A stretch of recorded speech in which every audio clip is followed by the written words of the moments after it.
Hello guys, welcome to my YouTube channel. आज मैं आप लोगों के लिए बायोलॉजी का 7th क्लास लेके आया हूं, जिसमें आज हम लोग जानेंगे आपका डाइजेशन ऑफ प्रोटीन, जो कि हम बायोलॉजी को बोले थे कि कंटिन्यू किए हुए थे और एक एक करके बोला गया है कि पार्ट बाय पार्ट आपका वीडियो आते जाएगा और पार्टिकुलर पूरे बायोलॉजी को हम क्या करेंगे, खत्म करेंगे। तो ये पार्ट बाय पार्ट आपका आएगा तो समझ में आएगा और एग्जाम के पॉइंट ऑफ व्यू से जो भी आपका इंपॉर्टेंट चीज है, सारे क्वेश्चंस को हम क्या करेंगे, इसमें इंक्लूड करेंगे और उसको धीरे धीरे करके इसको डीपली में समझेंगे। बहुत ज्यादा भी नहीं और बहुत ज्यादा कम भी नहीं। इसी को हम आगे क्या करेंगे, कंटिन्यू करेंगे। तो चलिए आज हम लोग जानेंगे डाइजेशन ऑफ प्रोटीन के बारे में, क्योंकि प्रोटीन्स के बारे में बताए थे आपको, कार्बोहाइड्रेट्स का आपको बता चुके थे, डाइजेशन ऑफ प्रोटीन भी आपको बताए थे। इसमें आपको प्रोटीन्स में डाइजेशन जो है उसको बताना था, उसी को कंटिन्यू करेंगे। तो चलिए देखते हैं। सबसे पहले हम जानेंगे आपका, ये आपका पार्ट 7 हो गया, तो इसको लिख देते हैं। ये आपका पार्ट 7 हो गया। चलिए देखिए, डाइजेशन ऑफ प्रोटीन में हम जानेंगे जो प्रोटीन का जो पाचन होता है कैसे होता है। तो सबसे पहले तो आपको पता होना चाहिए कि जो प्रोटीन होता है उसको पेप्सिन में, पेप्सिन से फिर ये पेप्टाइड में और फिर जाके ये किस चीज में कन्वर्ट होता है, पेप्टॉन में। और पेप्टॉन में लास्ट कन्वर्ट होने के बाद ये किस में कन्वर्ट होता है पता है, ये आपका कन्वर्ट होता है किस में, तो ये होता है आपका एमिनो एसिड में। पेप्टॉन के बाद ये एमिनो एसिड में होता है। एमिनो एसिड में किसके द्वारा ये होता है, तो ये इरिप्सिन होता है। इरिप्सिन नाम का जो एंजाइम्स होता है उसके थ्रू होता है। तो चलिए देखते हैं हम इसके बारे में। तो सबसे पहले तो ध्यान रखना है आपको कि ये प्रोटीन हो गया, प्रोटीन से पेप्सिन में कन्वर्ट करेगा, पेप्टाइड में, और फिर जाके पेप्टॉन में। और ये जो पेप्टाइड का जो ब्रेकडाउन होता है या पेप्टॉन का, वो किसके द्वारा होता है उसको हम देखेंगे। ये हो गया आपका काइमोट्रिप्सिन। काइमोट्रिप्सिन होता है या कहीं पे काइमोट्रिप्सिनोजिन करके दिया जाता है, ठीक है। ये भी एक प्रकार का एंजाइम्स होता है, उसी में आपका ये क्या करता है कि यही पेप्टॉन को जो होता है या पेप्टाइड्स को क्या करता है, आपका कन्वर्ट करने का काम करता है। ये किस चीज में कन्वर्ट करता है आपको, तो ये एमिनो एसिड में कन्वर्ट करने में क्या करता है, ये आपका मदद करता है। तो चलिए देखिए, सबसे पहले हम देखेंगे पैनक्रियाटिक जूस। उसी में पैनक्रियाटिक जूस के ही पार्ट्स में आता है काइमो आपका ट्रिप्सिन। और काइमोट्रिप्सिन आपको बताए हैं कि इसका काम क्या है कि ये पेप्टाइड को क्या करता है, डाइजेस्ट करने का काम करता है, उसी को ये ब्रेक डाउन करता है। कहने का मतलब ब्रेक डाउन करता है, तोड़ता है। फिर हम बात करेंगे इसी में, देखिए तो ये आपका होता है इरिप्सिन। और ये आपको बताएं कि ये जो पेप्टॉन होता है या पेप्सिन, ये किसके द्वारा होता है, आपका इरिप्सिन के द्वारा ही क्या किया जाता है। अब इरिप्सिन क्या है, तो इरिप्सिन इज अ मिक्सचर ऑफ, बता रहा है कि एंजाइम्स होता है, कंटेन इन प्रोटीन, प्रोटीन में पाया जाता है, ठीक है। फ्रैक्शन फाउंड इन द, बता रहा है कि इंटेस्टाइनियल जूस, ठीक है, इंटेस्टाइनियल जूस दैट, बता रहा है कि डाइजेस्ट, बता रहा है कि पेप्टॉन्स, ठीक है। ये पेप्टॉन्स को ये करता है और वही चीज यहां पेप्टॉन्स को ये दिया हुआ है। लेकिन यहां पर अगर इसका बात करेंगे पेप्टाइड का, तो पेप्टाइड जो होता है काइमोट्रिप्सिन के द्वारा ब्रेक डाउन होता है और पेप्टॉन जो होता है वो आपको दिया हुआ है, ठीक है। ये आपका इंटेस्टाइनियल जूस डेट डाइजेस्ट, बता रहा है कि पेप्टॉन को ये करता है कौन, इरिप्सिन। इरिप्सिन याद रखना है, इरिप्सिन। नेक्स्ट हम बात करेंगे, और ये जो पेप्टॉन्स होता है लास्ट में ये कन्वर्ट होता है किसमें, एमिनो एसिड में। और आपको पता होना चाहिए कि ये जो हो गया प्रोटीन हो गया, पेप्सिन हो गया, पेप्टाइड हो गया, पेप्टॉन, और पेप्टॉन के बाद अगर हम बात करेंगे तो ये डायरेक्टली जो पेप्टॉन है ये आपका आ जाएगा किस चीज में, एमिनो एसिड में। और एमिनो एसिड लास्टली फिर कन्वर्ट करता है किसमें, ये आपका अमोनिया में कन्वर्ट करता है। और अमोनिया, जो कि अमोनिया का केमिकल फॉर्मूला आपको NH3 होता है, और अमोनिया जो होता है वो फिर कन्वर्ट करता है किसमें, आपका यूरिया में। इसको ध्यान रखना है, अमोनिया फिर किसमें कन्वर्ट करेगा, आपको यूरिया में कन्वर्ट करता है। यूरिया का जो केमिकल फॉर्मूला होता है वो आपको पता होना चाहिए कि यूरिया का जो केमिकल फॉर्मूला होता है वो क्या होता है आपका, ये यूरिया का जो NH2CO NH2CO होता है यूरिया का केमिकल फॉर्मूला। और ये ध्यान में रखना है, ये कहां पर आपका लीवर में होता है। नेक्स्ट हम बात करेंगे यूरिया का जो निर्माण होता है, यूरिया का जो फॉर्मेशन होता है वो बता ही चुके कि लीवर में होता है, ठीक है। और इसमें देखना है यूरिया कैसे इसका फॉर्मेशन होता है, तो याद रखना है CH4 जो हो गया आपका, ठीक है, जो धान के खेत से निकलता है CH4, ये मीथेन होता है, मीथेन को ही केमिकल फॉर्मूला आपका CH4 होता है। फिर ये N2O दिया हुआ है, नाइट्रस ऑक्साइड, जिसको बोलते हैं लाफिंग गैस के नाम से हम जानते हैं, हंसाने वाली गैस। और इसी से जब CH4 और N2O दोनों जब मिलता है तो NH2CO यानी कि यूरिया का जो होता है वो क्या होता है, फॉर्मेशन होता है। नेक्स्ट हम बात करेंगे लाफिंग गैस के बारे में। तो यहां पर एक चीज ध्यान रखना है कि लाफिंग गैस यूज्ड इन, बता रहा है कि एनेस्थीसिया, लाफिंग गैस का जो यूज होता है, एनेस्थीसिया नाम का जो बीमारी होता है, डिजीज होता है, वहां पे इसका यूज किया जाता है। नेक्स्ट हम बात करेंगे आपका SO2 और NO2, ये कुछ एक्स्ट्रा आपका जानकारी है।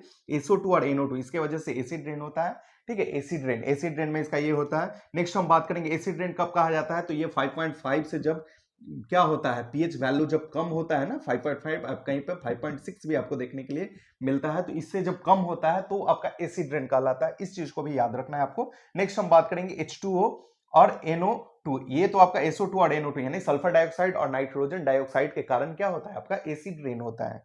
नेक्स्ट हम बात करेंगे H2O, वाटर हो गया, और प्लस NO2, ये आपका नाइट्रोजन डाइऑक्साइड जब मिलता है तो ये HNO आपका 3 बनता है, इसको भी आपको याद रखना है। नेक्स्ट हम बात करेंगे H2O और SO2, ये जब दोनों मिलता है तो H2SO3 बनता है। H2SO3 जो हो गया, H2SO3 में आपको ध्यान में रखना है H2SO3 होता है, एक H2SO4 होता है। तो H2 जब SO4 होगा तो उसको हम बोलते हैं सल्फ्यूरिक एसिड।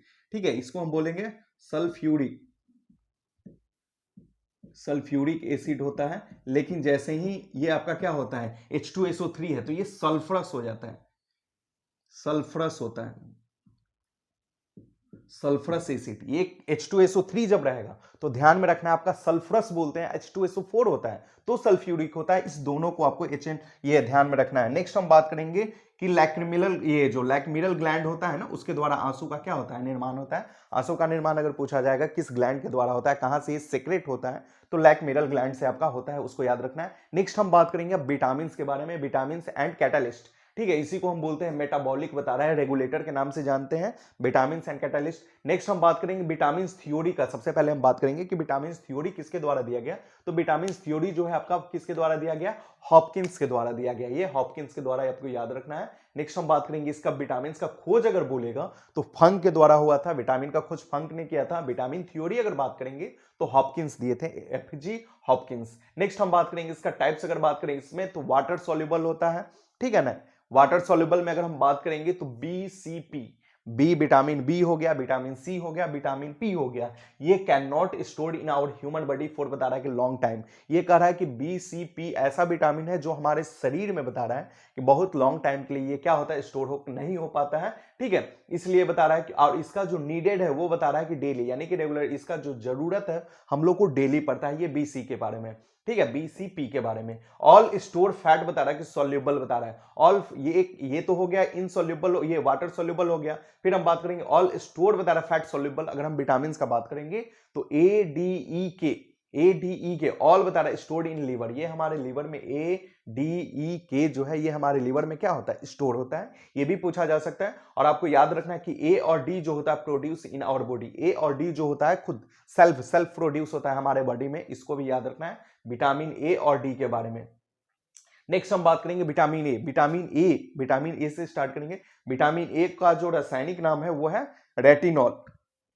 विटामिन ए का रासायनिक नाम रेटिनॉल हो गया। और इसका जो सोर्स होता है, सोर्स अगर हम बात करेंगे कहां से प्राप्त होता है, तो ये कैरेट हो गया, मैंगो हो गया, ठीक है, पपाया हो गया, येलो फ्रूट्स हो गया, ठीक है ना, एप्पल हो गया, फिश ऑयल हो गया, ये सारे जगह पे क्या होता है आपको विटामिन ए यहां से मिलता है। नेक्स्ट हम बात करेंगे आपका बी कैरोटीन के बारे में। विटामिन ये बी कैरोटीन जो होता है ये भी क्या होता है आपका सिंथेसिस हो के आपका जो होता है विटामिन ए में कन्वर्ट करता है, इस चीज को भी याद रखना है, बी कैरोटीन को। ठीक है ना, सिंथेसिस होता है जो कि लीवर में होता है। नेक्स्ट हम बात करेंगे ये आपका विटामिन ए में कन्वर्ट करेगा। और विटामिन ए के बारे में ही आपको ध्यान में रखना है कि एंटी इन्फेक्शन विटामिन इसको बोला जाता है, संक्रमण विरोधी विटामिन भी बोला जाता है, त्वचा में रिंकल्स में, ठीक है ना, भरने से रोकने में भी ये विटामिन, कहीं पर सी भी आपको देखने के लिए मिलता है, तो ये आपको ध्यान में रखना है। अब एक चीज और याद रखना है, रेटिनॉल से बना है। रेटिनॉल आपको ध्यान में रखना है कि रेटिनॉल से ये रेटिना है। आपको विटामिन ए जो है हमारे आंखों के लिए भी क्या होता है, फायदेमंद होता है, इस चीज को याद रखना है। इसकी कमी से अगर आपको क्या होता है, आंख में इंफेक्शन अफेक्टेड करता है,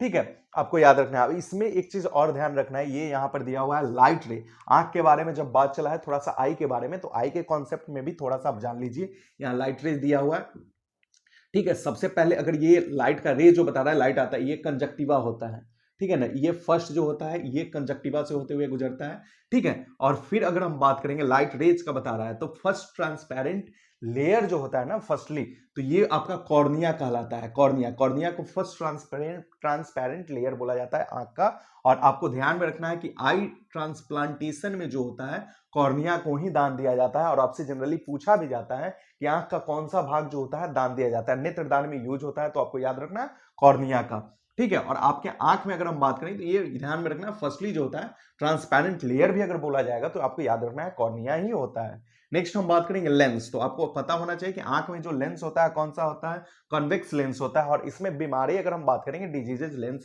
रिलेटेड अगर वो, तो ये कैटरैक्ट होता है। कैटरैक्ट यानी कि वो मोतियाबिंद जिसको हम बोलते हैं वो होता है। जनरली एक एज आने पर आपको जो होता है, आपका जब 60 ईयर्स आप 70 ईयर्स में कन्वर्ट करिए, वहां उस एज में जब पहुंचते हैं आप, तो वहां पे ये ज्यादा देखने के लिए ये मिलता है मोतियाबिंद के बारे में। नेक्स्ट हम बात करेंगे इसी में, ये तो हो गया कि आपका कंजक्टिवा से होते हुए फिर आपका कॉर्निया में, कॉर्निया से आपका फिर ये आपको दिखाया गया लेंस के बारे में। फिर ये इसके बाद का जो लेयर यहाँ पर आपको लेंस होता है, लेंस अगर हम बता दिए तो लेंस में आपको बता दिए कि आपका कॉन्वेक्स लेंस होता है, इसको याद रखना है। नेक्स्ट हम बात करेंगे इसी में आगे, तो कॉन्वेक्स लेंस में ही हम बात करेंगे तो याद रखना है ऑप्टिक नर्व होता है, ठीक है। आपको आगे फिर उसके बाद का लेयर जब आइएगा जहां पे रेटिना पे इमेज बनता है, इसके बाद यहाँ रेटिना होता है, वहां पर इमेज बनता है, और वहीं पे आपका ऑप्टिक नर्व्स होता है। और ऑप्टिक नर्व्स क्या होता है, जो जिसको हम क्या बोलते हैं, ब्रेन ऑप्टिकल सेंसर के नाम से भी हम क्या करते हैं जानते हैं, क्योंकि वो ब्रेन के पास यही सिग्नल भेजने का काम करता है ना, वो ऑप्टिक नर्व्स ही करता है। और रेटिना पर इमेज जो बनता है, इसको भी याद रखना है, रिवर्स इमेज बनता है, उल्टा बनता है।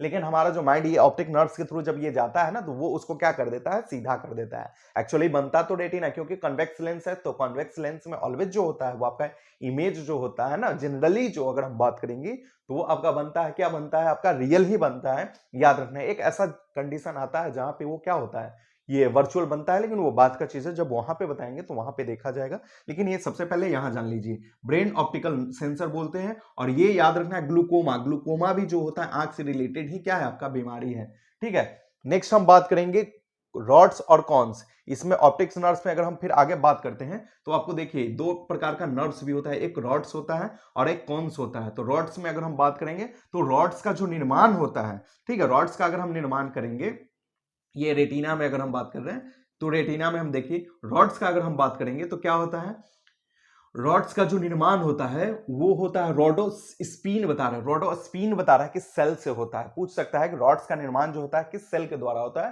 तो रोडोस्पिन सेल के द्वारा होता है। और आपको पता होना चाहिए कि विटामिन ए जो होता है हेल्पफुल होता है। और आपको पता होना चाहिए कि ये नाइट ब्लाइंडनेस जो होता है इसकी कमी से, आपका विटामिन ए की कमी से रतौंधी होता है, बीमारी आप पढ़े भी होंगे, ठीक है। नेक्स्ट हम उसी को इंग्लिश में हम नाइट ब्लाइंडनेस बोलते हैं, हिंदी में रतौंधी बोलते हैं। नेक्स्ट हम बात करेंगे कॉन्स। तो कॉन्स का निर्माण अगर हम बात करेंगे तो कॉन्डोस्पिन सेल से क्या होता है, इसका निर्माण होता है, इस चीज को याद रखना है, ठीक है। नेक्स्ट हम बात करेंगे तो कलर आइडेंटिफाई करने में ये क्या करता है, कॉन्स जो होता है किस चीज में हेल्प करता है आपको, तो आपको ध्यान में रखना है कि कलर को आइडेंटिफाई करने में, और मेनली अगर हम बात करेंगे ना तो ये ध्यान में रखना, कलर आइडेंटिफाई करने में मदद करता है। और कलर ब्लाइंडनेस इसी की वजह से होता है, इसमें अगर प्रॉब्लम्स होता है तो कलर ब्लाइंडनेस होता है। और उसमें क्या होता है आपको ध्यान में रखना है, और कलर ब्लाइंडनेस जो होता है ना, ये एक जेनेटिक डिजीजेज भी माना जाता है, ये जेनेटिक बीमारी होता है, ठीक है। और इसमें इससे बीमारी से जो ग्रसित लोग होते हैं उनमें क्या होता है कि रेड कलर को और ग्रीन कलर को, ये दोनों कलर को पहचानने में उनको क्या होता है,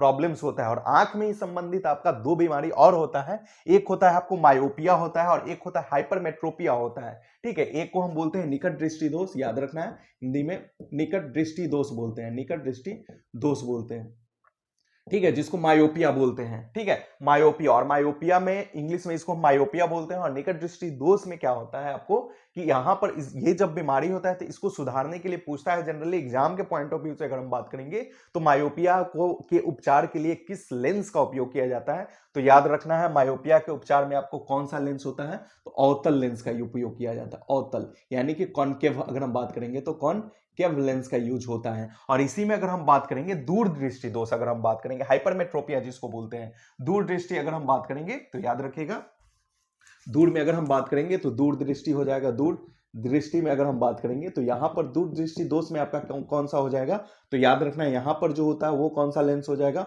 अवतल लेंस। यहां पर याद रखना है इस टाइप से अवतल लेंस होता है और ये आपका उत्तल होता है। तो ये इसका उपयोग किया जाता है किसमें, दूर दृष्टि दोष में, और इसी को इंग्लिश में हाइपरमेट्रोपिया बोलते हैं। तो ये दोनों चीज भी आपको याद रखना है। तो चलिए नेक्स्ट हम मिलेंगे इसके बाद हम फिर से एक नए वीडियो में, और उसमें फिर इससे बाद का जो जानकारी है उसमें फिर हम आगे बात करेंगे। तो वीडियो को ध्यान से देखिए, और इससे पहले अगर वीडियो नहीं देखे हैं तो उस वीडियो को भी देखें, ताकि आपका पूरा कॉन्सेप्ट जो होगा वो क्लियर होगा। इसके बाद फिर आपका पार्ट बाई पार्ट जैसा कि बोले हैं वैसे वीडियो आता जाएगा और वैसे आप देखते जाइएगा। वीडियो अच्छा लगा हो तो वीडियो को लाइक करें, चैनल पर नए हैं तो चैनल को सब्सक्राइब करें। Thank you.